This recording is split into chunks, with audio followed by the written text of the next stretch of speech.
الحمد للہ رب العالمین والصلاة والسلام علی سید الانبیاء والمرسلین اما بعد فاعوذ باللہ من الشیطان الرجیم بسم اللہ الرحمن الرحیم قال اللہ تبارک و تعالی فی القرآن المجید والفرقان الحمید الا ان اولیاء اللہ لا خوف علیہم ولا هم یحزنون الذین آمنوا وکانوا یتقون صدق اللہ مولانا العظیم وبلغنا رسولہ النبی الامین الکریم ونحن على ذلك لمن الشاهدين والشاكرين والحمد لله رب العالمين. اللهم نور قلوبنا بالقرآن وزين أخلاقنا بالقرآن وأدخلنا الجنة بالقرآن ونجنا من النار بالقرآن. إن الله وملائكته يصلون على النبي يا أيها الذين آمنوا صلوا عليه وسلموا تسليما. اللهم صل على سيدنا ومولانا محمد مبارک وسلم صلوا علیہ الصلاۃ والسلام علیکہ سید یا رسول اللہ صلاۃ والسلام علیکہ سید یا حبیب اللہ. تمام تعریفیں اللہ جل مجدہ الکریم کی ذات بابرکات کے لیے جو خالق کائنات بھی ہے اور مالک شش جہات بھی. اللہ عز و جل کی تعریف و توصیف کے بعد درود رسول محتشم نبی مکرم اللہ کے پیارے امت کے سہارے رب کے محبوب دانائے غیوب مالک رکاب فخر عرب و عجم والی کون و مکان سیاح لامکان سید انس و جان سرور لالا رخاں نیر تاباں سرنشین محوشاں ماہ خوباں شہنشاہ حسینہ تتمائے دوراں سرخیل زہرہ جمالاں جلوائے صبح ازل نور ذات لم یزل باعث تکوین عالم فخر آدم و بنی آدم نجر بطحا رازدار ما اوحا شاہد ماتغا صاحب علم نشرح معصوم آمنہ حضرت احمد مجتبہ محمد مصطفیٰ صلی اللہ تعالی علیہ وآلہ وسلم کی بارگاہ بے کس پناہ میں اپنی عقیدتوں محبتوں اور ارادتوں کا خراج پیش کرنے کے بعد عزتوں کی مسندوں پر جلوگر معزز و مکرم سید اشاہ سید حاجی خادم شاہ صاحب قبلہ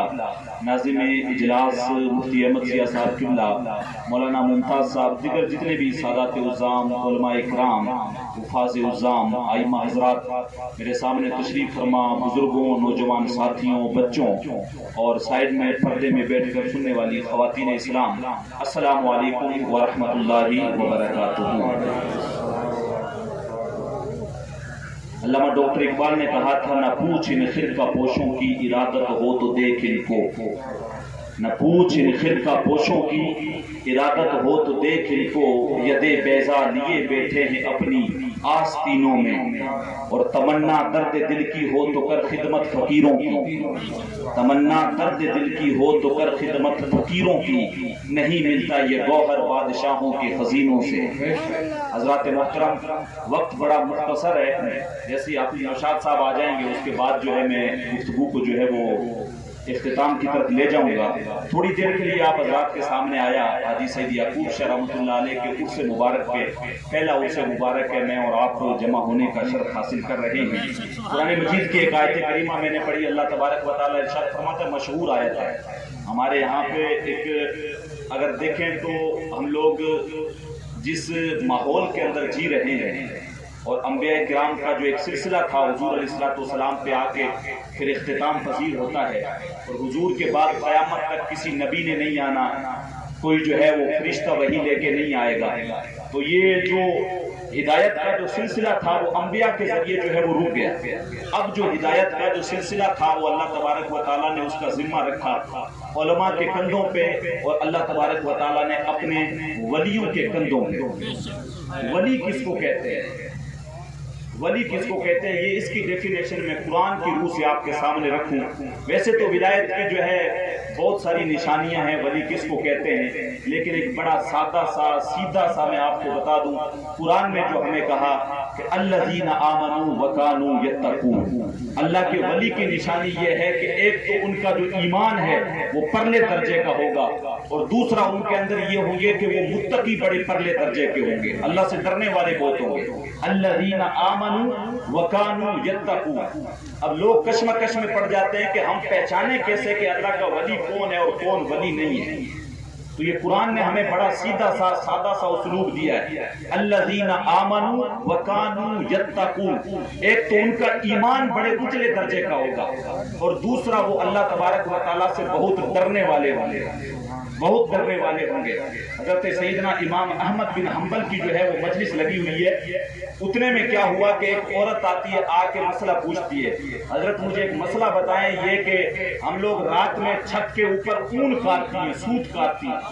اس وقت بادشاہ کی سواری گزرتی ہے تو وہ جو سپاہی ہوتے ہیں اپنے ہاتھ میں مشال جلا کے لے کے چلتے ہیں، تو جب گلی سے بادشاہ کی سواری گزرتی ہے تو اس وقت روشنی بہت زیادہ ہوتی ہے، تو اس روشنی کے اندر جو ہے ہم کچھ سوت زیادہ کاٹ لیتی ہیں، تو کیا یہ زیادہ کاٹا ہوا سوت ہمارے لیے جائز ہے یا نہیں ہے؟ حضرت امام احمد بن حنبل نے کہا کہ تم ہو کون، ذرا مجھے یہ بتاؤ۔ تو وہ خاتون کہنے لگی، حضرت مسئلہ پوچھنے والے کی ذات نہیں پوچھی جاتی، آپ مسئلہ بتائیں۔ تو آپ نے کہا کہ کچھ مسئلے ایسے ہوتے ہیں جو ذات کی وجہ سے اس کی نوعیت بدل جاتی ہے۔ تو جو ہے وہ خاتون کہنے لگی، میں بشر حافی کی بہن ہوں۔ تو حضرت امام احمد بن حنبل نے فتویٰ دیا، کہا اوروں کے لیے تو جائز ہے لیکن بشر حافی کے گھر والوں کے لیے جائز نہیں ہے، تو جو مشال کی روشنی میں تم زیادہ سوت کاٹ لیتی ہو وہ تمہارے لیے جائز نہیں ہے۔ تو تقویٰ یہ تھا، اللہ نے ارشاد فرمایا الذین آمنوا وکانوا یتقون، میرے ولیوں کی نشانی یہ ہوگی کہ ان کا ایمان ایک تو اونچے درجے کا ہوگا، اور دوسری نشانی یہ ہوگی کہ وہ اللہ سے ڈرنے والے ہوں گے۔ عام بندہ تو پہچان ہی نہیں سکتا، کیسے پہچانے گا؟ عام کیا اللہ کے بڑے بڑے ولی گزرے، وہ بھی جو ہے وہ اس کشمکش میں گم ہو جاتے ہیں، پہچان نہیں پاتے۔ داتا علی حجویری نے کشف المحجوب کے اندر لکھا ہے کہ ایک مصر کے اندر ان کی مزار ہے، مجھے جانے کا شرف بھی ملا، شیخ علی الخواص رحمۃ اللہ علیہ، بڑے پائے کے بزرگ تھے۔ تو ایک مرتبہ جنگل کے اندر تھے، تو جنگل کے اندر کیا دیکھا کہ ایک شخص آ گیا، ایک شخص آیا، یہ جنگل میں رہتے تھے، اللہ کی عبادتیں کرتے تھے۔ ایک شخص آیا اور آ کے کہنے لگا کہ حضرت میں بھی آپ کے ساتھ رہنا چاہتا ہوں، اور آپ کی جو ہے وہ خدمت میں رہ کے میں فیضیاب ہونا چاہتا ہوں۔ جب شیخ نے جو ہے نظر باطن ڈالی تو اس کے اندر سے کفر کی بدبو آ رہی تھی، آپ پہچان گئے کہ تو جو ہے وہ مسلمان نہیں ہے۔ کہنے لگا حضرت میں عیسائی ہوں، لیکن آپ کا تذکرہ میں نے بہت سنا ہے، اس لیے میں آپ کے ساتھ رہنا چاہتا ہوں، اس لیے میں آپ کے ساتھ رہنا چاہتا ہوں۔ تو شیخ علی الخواص کہنے لگے میرے ساتھ پریشانیاں بہت ہیں، مشکلیں بہت ہیں، تم برداشت نہیں کر سکتے۔ وہ کہنے لگا حضرت میں برداشت کر لوں گا، آپ مجھے جو ہے وہ اجازت دے دیں۔ آپ نے بات دل ناخواستہ اس کو اجازت دے دی، پیدل چلتے رہے، سفر چلتا رہا، کچھ توشہ دان تھا کھانے کی چیزیں، کچھ دنوں میں ختم ہو گئی۔ آخرکار پھر جب ہفتہ بھر ایسے ہی گزر گیا تو ایک دن جو ہے بھوک کی وجہ سے اس کی ٹانگیں کانپنے لگی۔ وہ جو شخص ساتھ میں تھا نعرہ لگا لیتا نشاط صاحب ہیں، نعرہ تکبیر، نعرہ رسالت، حضور باغ مدینہ، درود پاک پر اللہم صلی علی سیدنا و مولانا محمد مبارک وسلم، صلی علیہ الصلوۃ والسلام علیکہ سید یا رسول اللہ، الصلوۃ والسلام علیکہ سید یا حبیب اللہ۔ تو وہ جو ساتھ میں تھا شیخ علی الخواص کے بھوک کی وجہ سے 2-4 دن تو اس نے برداشت کیا، لیکن پھر اس کی ٹانگیں کانپنے لگی۔ تو کہنے لگا کہ حضرت میں نے بڑی برداشت کرنے کی جو ہے وہ ہمت کی، لیکن اب برداشت نہیں ہوتا۔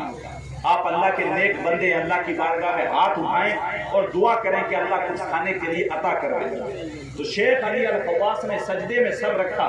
اور اللہ کی بارگاہ میں ہاتھ جو ہے وہ اٹھا کر ایسے کر کے دعا کرنے لگے، مالک اس کافر کے سامنے مجھے رسوا نہ کرنا، اس کے سامنے مجھے رسوا نہ کرنا۔ جب سجدے سے سر اٹھایا تو آسمان سے ایک طبق اترا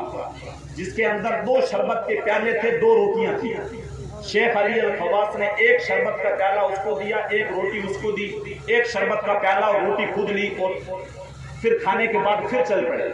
ہفتہ بھر پھر گزرا تو پھر اس کی وہی کیفیت ہونے لگی۔ شیخ علی الخواص کہتے ہیں کہ میں جو ہے وہ آج جب اس کی حالت دیکھی تو کہا کہ روزانہ کیفیت ایک جیسی نہیں ہوتی، تو میں نے آج پہل کر لی۔ میں نے اس کو کہا کہ جناب تو بھی تو عیسائیوں کا بڑا پیر پادری ہے، تیرا بھی تو بہت بڑا جو ہے وہ اپنے آپ کو سمجھتا، آج تیری باری ہے۔ تو کہتے میں نے دل کے اندر سوچا اس کے سجدے میں سر رکھنے سے کیا ہوگا، تو میرے ساتھ جو عیسائی تھا اس نے سجدے میں سر رکھ دیا۔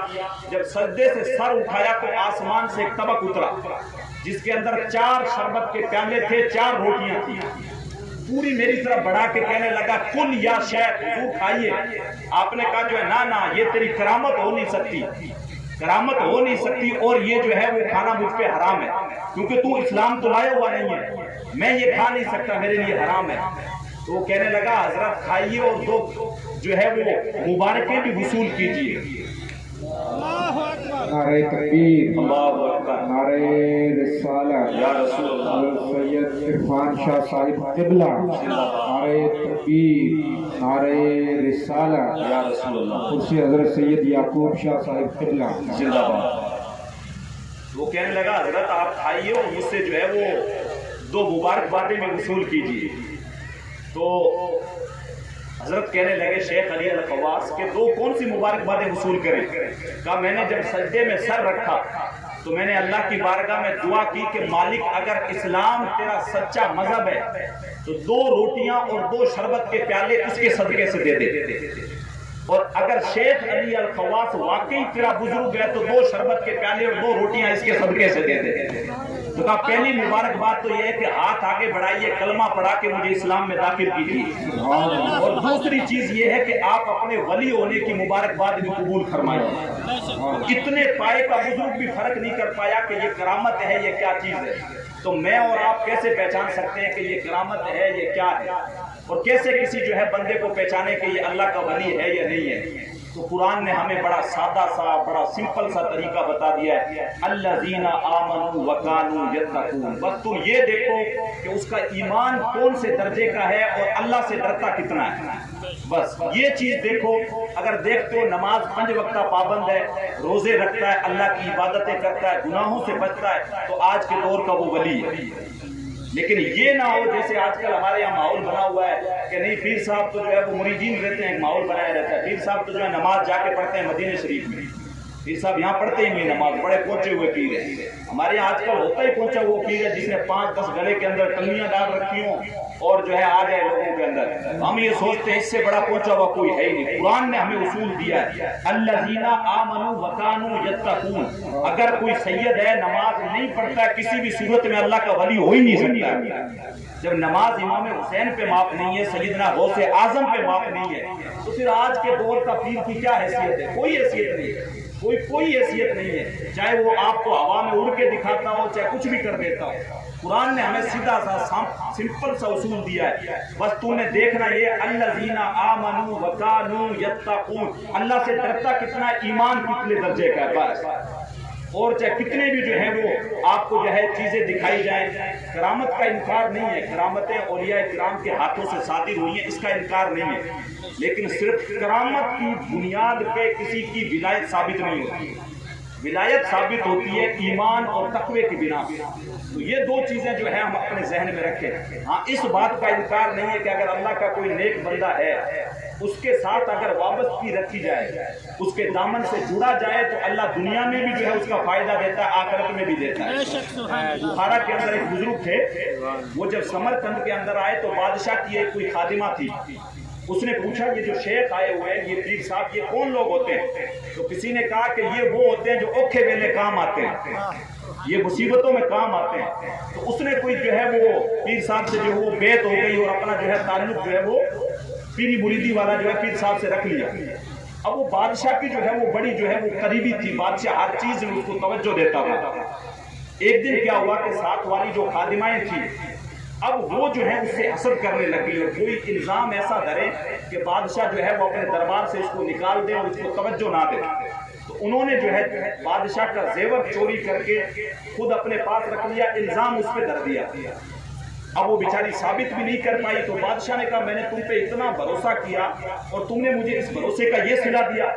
حکم دیا گیا اوپر والے مکان پہ لے جاؤ، لے جا کے جو ہے گردن کے بل نیچے پھینک دو، اس کی یہی سزا ہے۔ اب وہ بڑی پریشان ہو گئی، اس کو پکڑ کے لے گئے اوپر والے چوارے پہ لے گئے۔ اب وہ جب چوارے پہ گئی تو اس کو یاد آیا کسی نے کہا تھا کہ وہ پیر صاحب کا دامن پکڑا ہوا تھا، یہ اوکھے ویلے کام آتے ہیں۔ تو اس نے دل ہی دل کے اندر یاد کیا،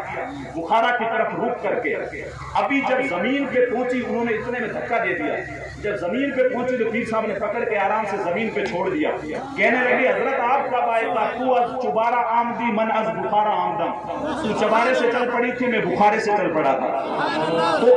اللہ اللہ والوں سے اگر تعلق ہو تو دنیا میں بھی فائدہ ہوتا ہے، آخرت میں بھی ہوتا ہے، اس بات کا انکار نہیں ہے کہ تو از چبارہ آمدی من از بخارا آمدہ، تو چبارے سے چل پڑی تھی، میں بخارے سے چل پڑا۔ اگر واقعی میں اللہ کے ولی ہیں، اور ایک چیز بالکل آپ اتنے لوگ آئے ہوئے ہیں، میرا اصول یہ ہے کہ میں جو چیزیں مجھے بولنی ہوتی ہیں میں بول دیتا ہوں، لوگوں کی نہیں پرواہ کرتا ہوں، اپنے بھی خفا مجھ سے ہیں بیگانے بھی ناخوش، کہ میں زہر حل کو کبھی کہہ نہ سکا کند، بات وہی کہتا ہوں سمجھتا ہوں جسے حق، نہ ابلا مسجد ہوں نہ تہذیب کا فرزند۔ میں کبھی فکر نہیں کرتا، اللہ اور اس کے رسول کا اگر ڈر ہے تو آپ جو ہے وہ حق بات اگر کرتے تو کریں، لیکن اتنا خیال رکھیں کہ کسی کو ذلیل نہیں کریں، کسی کو ٹارگٹ پرسنلی کر کے آپ کسی کی عزت نفس مجروح نہ کریں، لیکن اگر جو کوئی بات ہوتی ہے عوام کے اندر ہے تو اس کو آپ بیان کریں۔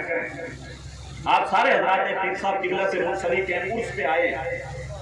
تو یہ کھلے لفظوں میں سنیں، پیر صاحب کا فیضان تبھی ملے گا جو انہوں نے زندگی کے اندر کبھی نمازیں نہیں چھوڑی، اپنی جو ہے عبادتوں کے اندر، رب کی عبادتوں کے اندر مشغول رہے، اور ہم یہ سوچیں کہ آئے یہاں پہ دیکھ کھا کے 2 گھنٹے جو ہے وہ مزار پہ فاتحہ پڑھی، چادر چڑھائی اور یہاں پہ شیرنی کھا کے واپس نکل گئے، اور ہم سے بڑا تو جو ہے وہ پیر صاحب کا مرید یا مرید کوئی نہیں ہے، تو یہ ہم اپنے آپ کو دھوکہ دے رہے ہیں، دنیا بھی برباد کر رہے ہیں، آخرت بھی برباد کر رہے ہیں۔ یہ بالکل کسی جو ہے اپنے پیر سے، اللہ کے کسی ولی سے محبت کرنے کا بالکل یہ طریقہ نہیں ہے۔ محبت کرنے کا طریقہ یہ ہے کہ انہوں نے جو زندگی کے اندر کیا ہے، جو زندگی کے اندر انہوں نے کیا ہے اس کو بالکل آپ اپنائیں، نمازوں کی پابندی کریں، روزے رکھیں، جو بھی نیک کام ہے اس کی طرف جو ہے وہ آئیں۔ صرف یہ سوچیں عرس منا لیں، اس کے اندر یہ سارا کچھ کر دیا، میں نے 2 بکرے دے دیے پیر صاحب کی جو ہے وہ نیاز کے اندر، یا یہ سارا کچھ کر دیا، اب میں بخشایا ہوں، اس گمراہی کے اندر بالکل بھی نہ پڑے۔ اور یہ اگر کوئی بھی سید، کوئی بھی پیر آپ کو اگر یہ کہتا ہے کہ اب آپ نے میرا دامن پکڑ لیا، اب آپ کو کچھ کرنے کی ضرورت نہیں ہے، تو وہ خود بھی گمراہ ہو رہا ہے، آپ کو بھی گمراہ کر رہا ہے۔ ایسا کچھ بھی نہیں ہے۔ حضور غوث اعظم کے سر پہ بھی ایک مرتبہ بادل آ گئے، نماز پڑھ رہے ہیں، عبد القادر تم پہ نماز معاف ہو گئی، نماز کیوں پڑھ رہے ہو؟ آخر وہ پیر جو پھر پیر ہی تھے، کہنے لگا شیطان مجھے گمراہ کر رہا ہے، جب امام حسین پہ نماز معاف نہیں ہے تو عبد القادر کون ہوتا ہے کہ اس پہ نماز معاف ہو جائے؟ تو یہ آج کا پیر کون ہوتا ہے کہ اس کا اگر ہم دامن پکڑ لیں تو نمازیں معاف ہیں؟ اور یہ ہم لوگ بھی اپنا طریقہ بدلیں، پیر صاحب ہوں تساں جانا ہوتے توڑا کم جانا، ایسا تو توڑے پلے لگے ہوئے ہیں۔ رب نے قرآن میں ارشاد فرمایا اِنَّ بَطْشَ رَبِّكَ لَشَدِيدٌ، تیرے رب کی پکڑ بہت سخت ہے۔ صرف عرسوں سے، صرف مزار پہ فاتحہ پڑھنے سے چھوٹنے والے نہیں ہیں، نمازیں اگر فرض ہیں تو وہ پڑھنی پڑے گی، یہ مستحب چیزیں ہیں، کریں گے ثواب ملے گا، بزرگ کا فیضان ملے گا، اوکھے ویلے میں کام آئیں گے، لیکن نمازیں چھوڑ کے بیٹھے ہوں، روزے چھوڑ کے بیٹھے ہوں، زکوٰۃ چھوڑ کے بیٹھے ہوں، سارا کچھ کنارے کر کے بیٹھ جائیں اور پھر سوچیں کہ ہاں پیر صاحب کا فیضان مل جائے گا اور ہم بخشے جائیں گے، تو یہ بالکل ہم اپنے آپ کو گمراہی میں ڈال رہے ہیں۔ پیر صاحب سے محبت کا تقاضا یہ ہے کہ ہم جو ہے وہ نمازوں کی پابندیاں کریں، عرسوں میں بھی آئیں، مزارات پہ بھی جائیں، تو ایسے معاملات نہ کریں جس کی وجہ سے لوگوں کو بولنے کا موقع ملتا ہے، جاہلوں کی طرح جا کے مزاروں پہ گر نہ جائیں۔ اللہ کے علاوہ کسی کی بارگاہ میں سجدہ نہیں ہے، کتنا بھی بڑا، نبی کی بارگاہ میں بھی سجدہ نہیں ہے، اولیاء اللہ کی تو جو ہے نبی کے سامنے کوئی حیثیت نہیں ہے۔ مزار پہ جب جائیں 4 ہاتھ دور کھڑے ہوں، ہاتھ باندھ کے ادب سے سلام پڑھیں، فاتحہ پڑھیں اور اس نیک بندے کے وسیلے سے اللہ کی بارگاہ میں دعا کریں۔ اللہ ہم تو اس لائق نہیں ہے، یہ دیکھ یہ تیرا بندہ تھا جس نے نیک اعمال کیے، ہم اس کا وسیلہ تیری بارگاہ میں پیش کرتے ہیں تو ہماری دعا کو قبول کر۔ یہ طریقہ ہے مزاروں پہ فاتحہ پڑھنے کا، ایسا نہیں ہے گئے جا کے گر گئے، بس جا کے گر گئے، یہ بالکل جاہلانہ طریقہ ہے۔ آج کل آپ کو پتہ ہے یہ سوشل میڈیا کا دور ہے، فون ہر کسی کے ہاتھ میں، وہاں سے کچھ جو ہے وہ بدبخت غیر عقیدے والے بھی فوٹو کھینچتے ہیں، فوراً فیس بک پہ ڈال دیتے ہیں، یہ دیکھو یہ سنی، یہ قبروں کو پوجنے والے، وہ پھر ایک سائڈ اٹھ کی وہ تصویر لگاتے ہیں، ایک سائڈ یہ لگاتے ہیں، کہتے ہیں کہ ان میں اور ان میں پھر فرق کیا رہے گا، یہ بھی پوج رہے ہیں، یہ بھی پوج رہے ہیں، وہ اپنے اعتبار سے غلط بھی نہیں ہے۔ ہم یہ سارے جو غلط طریقے کرتے ہیں مزارات میں، ان کو چھوڑیں، ادب سے پھول پیش کریں، قرآن شریف پڑھے ہوئے تو قرآن کے 2 رکوع پڑھیں اور اس بزرگ کے وسیلے سے اللہ کی بارگاہ میں دعا کریں۔ مولانا ممتاز صاحب قبلہ بیٹھے ہوں، علماء نے تو یہاں تک لکھا ہے کہ اگر مزار پہ چومنے سے دیکھنے والوں کو یہ لگے کہ یہ سجدہ کر رہا ہے، چوم نہیں رہا ہے، تب بھی آپ کے لیے جائز نہیں ہے کہ آپ مزار کو چومیں، آپ دور ہٹ جائیں، چومیں بھی نہ۔ اتنا تک علماء نے کہا، اتنا احتیاط رکھا ہے، تو ان ساری چیزوں کا اہتمام رکھیں۔ اور سب سے خاص چیز اپنے اختتام کی طرف آتا ہوں، وہ یہ ہے کہ اولیاء اکرام کے، کیونکہ اتنا وقت نہیں ہے کہ میں کسی بھی موضوع پہ تفصیل سے گفتگو کروں، حافظ نوشاد صاحب قبلہ تشریف لا چکے ہیں، پھر مفتی عماد صاحب کا بیان بھی ہم نے سننا ہے۔ سب سے اہم چیز یہ ہے کہ ہم صحیح صاحب قبلہ کا جو ہے وہ مزار بنا رہے ہیں، سارے مریدین زینت والی ملکی والیوں نے اچھے خاصے پیسے دے کے یہ مزار کھڑا کیا، بہت اچھی بات ہے، اپنے پیر سے محبت ہونی بھی چاہیے، اس میں کوئی دو رائے نہیں ہے، لیکن اس کے ساتھ ساتھ لازمی یہ ہے کہ جلدی ہم لوگ ایسا کوئی پروسیس کریں گے سید صاحب قبلہ کے نام سے، یا تو کوئی ایسا ہاسپٹل یا کوئی ایسی ایک کوئی برانچ شروع کریں گے جس کے ذریعے سے جو ہے ہم اپنی قوم کے بچوں کو تعلیم دے سکیں۔ یہ اہم چیزیں ہیں، ہم یہ چیزیں بھی کریں، ان چیزوں میں میں آپ کو جلدی ملاقات کروں گا انشاءاللہ العزیز۔ ابھی مفتی صاحب قبلہ نے اعلان کیا 8 تاریخ کو ہم جو ہے وہ اپنے پورے اس بیلٹ کے لیے جو ہے وہ بلڈ کیمپ لگا رہے ہیں 8 اکتوبر کو چھتر گڑھ پنچایت کے اندر۔ سارے جتنے بھی نوجوان ہیں، آج دیکھیں آپ پی بی ایم کے اندر ابھی نیوز آ رہی ہے بلڈ کی جو ہے وہ کمی ہے، بلڈ نہیں مل رہا ان کو، آپ اس چیز کا اندازہ لگائیں۔ تو آج وقت کی ضرورت ہے کہ ہم یہ ساری چیزوں پہ کام کریں۔ 8 اکتوبر کو بلڈ کیمپ لگ رہا ہے، زیادہ سے زیادہ تعداد میں پہنچے، سنیچر کا دن پڑ رہا ہے، اور جلدی انشاءاللہ سید صاحب قبلہ کے نام سے جو ہے آپ کے گھرسانے کے اندر کوئی ایسا کام کریں گے جس سے رہتی دنیا تک جو ہے ہم بچوں کو اچھی تعلیم دے سکیں، کوئی اچھا پروسیس کر سکیں۔ تو آج آپ نے اس نام پہ آپ نے چندہ دیا، کل کو آپ کو اس پہ بھی تیار رہنا ہے تاکہ وہ جو ہے ہمارے بچوں کا مستقبل بہتر ہو سکے، بچوں کے لیے اچھا کالج ہم کھڑا کر سکیں، بچوں کے لیے جو ہے ہم اچھی انگلش میڈیم اسکول بنا۔ آج حالت دیکھیے آپ نے، کوئی بھی معاملہ ہو جائے ہمارے پاس ہاسپٹل تک نہیں ہے، ہماری مائیں اور بہنیں جب ہاسپٹلوں میں ڈیلیوریوں کے لیے پتہ ہے جب جاتی ہیں تو کتنی ذلت اٹھانی پڑتی ہے۔ آج ہمارے بچوں کے پاس اچھا کالج، اچھا جو ہے وہ انگلش میڈیم اسکول تک نہیں، اچھا تو کیا انگلش میڈیم، کوئی اسکول ہی نہیں ہے ہمارا خود کا۔ ہم لوگ سارے فالتو کاموں میں لگے ہوئے ہیں، کوئی کسی میں لگا ہوا ہے، کوئی کسی میں لگا ہوا، عوام آپس میں لڑ رہی ہے، علماء بھی آپس میں لڑ رہے ہیں، سادات بھی آپس میں الجھے ہوئے ہیں۔ کب قوم کے لیے ہم کب کام کریں گے؟ اپنے یہ جو نوجوان جو نشے کی وجہ سے جن کا مستقبل برباد ہوتا جا رہا ہے، ان کے لیے ہم کب اٹھ کے کھڑے ہوں گے؟ ان کے لیے کب آگے آئیں گے؟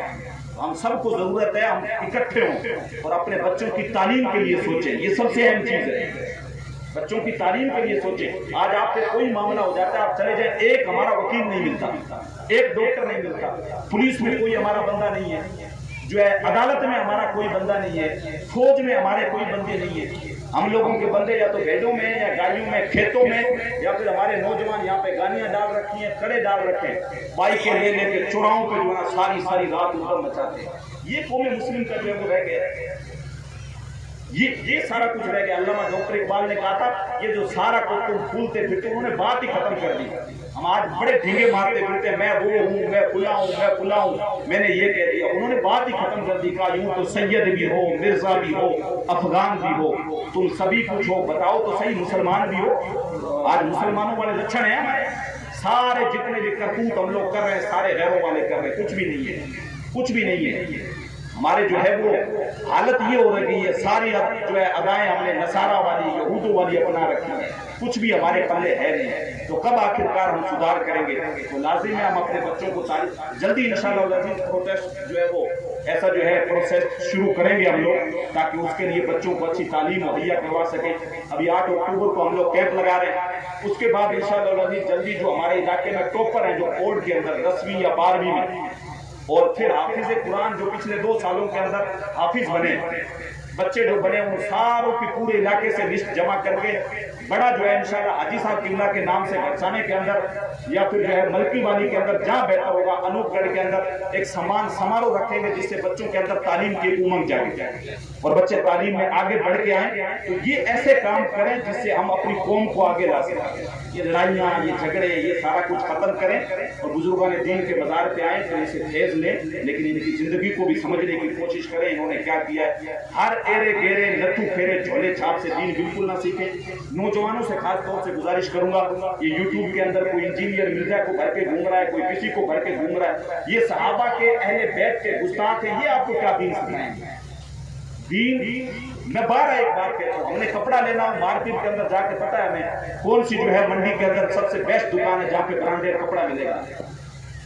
ہمیں پتا ہے سب سے جو ہے اچھے برانڈ والا جوتا کون سا ہے، ہمیں پتا ہے سب سے اچھا گھی کہاں ملتا ہے، ہمیں یہ بھی پتا ہے کہ سب سے اچھی مٹھائی گھرسانے میں کہاں ملتی ہے۔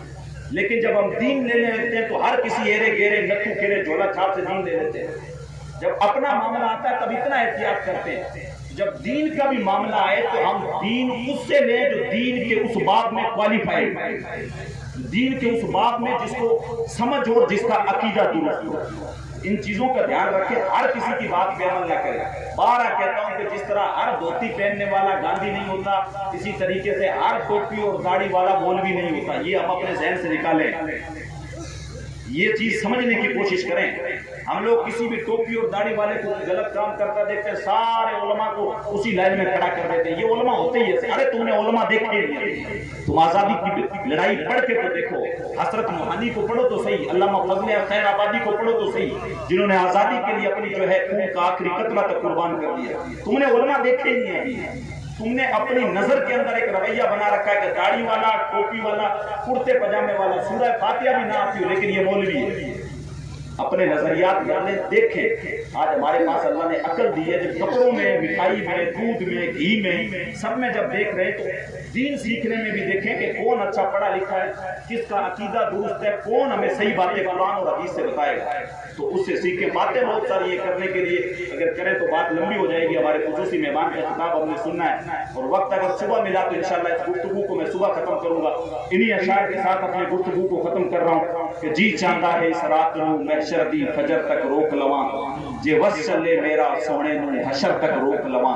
نہ نظر کرم دی جھات روکے، نہ اے بات روکے، نہ اے رات روکے، مگر دل کے ارمان نہ پورے ہوئے تھے ابھی، یہ غضب ہو گیا کہ سحر ہو گئی، ان کی زلفیں جگر بھی بکھرتی گئی،